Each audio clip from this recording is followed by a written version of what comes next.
মানে যদিও একো নাই, সংসাৰ সোঁফালে বহিলে পিছে সংসাৰ মান বাঢ়ি যায়।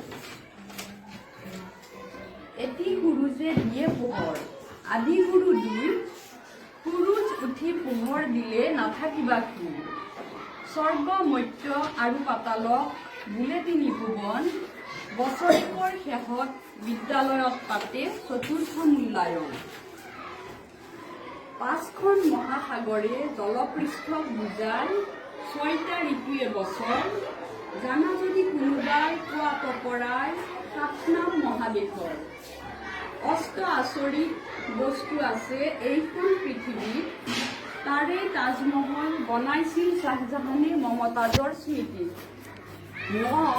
এটি সংসাৰে লিখিব পৰা আটাইতকৈ ডাঙৰ সংখ্যা, উপহাৰৰ ভিতৰত মায়ে হৈছে শ্ৰেষ্ঠ উপহাৰ আমাক ভগৱানে দিয়া।